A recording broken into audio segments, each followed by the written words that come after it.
ಮಾಡಿದ್ರೆ ಅಡ್ಡಾಡ್ಬೋದು, ಲಕ್ಸುರಿಯಸ್ ಲೈಫನ್ನು ಮಾಡ್ಬೋದು.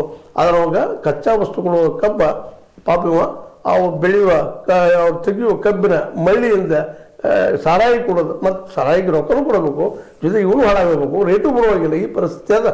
ಇಂಥ ಪ್ರಸಂಗದಲ್ಲೇ ಎಲ್ಲ ಬೆಳೆಗಳಿಗೂ ಬೆಲೆ ಸಿಗಬೇಕಾಗಿತ್ತಂದ್ರೆ ಆ ರೈತಗೆ ಗೋಡೌನ್ ಬೇಕಾಗ್ಯದ.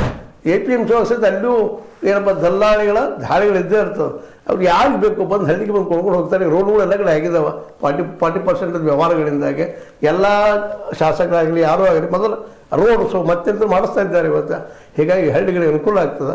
ಮತ್ತು ಹೀಗಾಗಿ ವ್ಯಾಪಾರಿ ಬಂದು ಕೊಂಡ್ಕೊಂಡು ಹೋಗ್ತಾನೆ, ಮಾರಾಟ ಮಾಡ್ಕೊಳ್ತಾನೆ, ಅವನಿಗೂ ಲಾಭ ಆಗ್ತದೆ, ಎಲ್ಲರಿಗೂ ಲಾಭ ಆಗ್ತದೆ. ಈ ಎಲ್ಲ ದಿಶೆಯಲ್ಲಿ ಇವತ್ತು ನಮ್ಮ ಸಿದ್ದರಾಮಯ್ಯವರು ವಿಚಾರ ಮಾಡಬೇಕಾಗ್ಯದ. ಅದನ್ನು ಸುಮ್ಮನೆ ಗ್ಯಾರಂಟಿ ಮತ್ತು ಇನ್ನುಳಿದಕ್ಕಿಂತಲೂ ಆ ಗ್ಯಾರಂಟಿ ದುಡ್ಡಿನ ಫ್ರೀ ಶಿಕ್ಷಣ, ಫ್ರೀ ಆರೋಗ್ಯ ಅದಕ್ಕಿಟ್ಟ ಇಲ್ಲೇ ಪ್ರತಿ ಹಳ್ಳಿ ಗೋಡೌನ್ ಒಬ್ಬ ರೈತರಿಗೆ ನೀವು ಸಾಲ ಕೊಡೋದು ಮಾಡೋದಕ್ಕಿಂತಲೂ ಗೋಡೌನ್ ಕೊಟ್ಟಿದ್ರೆ ಬೆಳೆ ಹಿಡ್ದಾನ ಮತ್ತು ಆರಾಮದಲ್ಲಿಷ್ಟೇನೋ ನೀವು ಲೋನ್ ಕೊಡೋದು ಆಗ್ಬೋದು.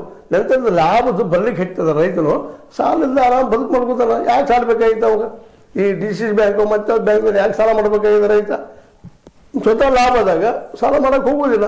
ಏನಂತೆ ಸಿಂಪಲ್ ಪಾಲಿಸಿ ಇಟ್ ಈಸ್.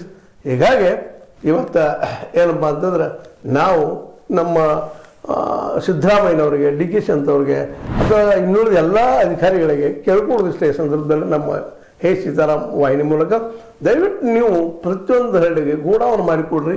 ಜೊತೆಗೆ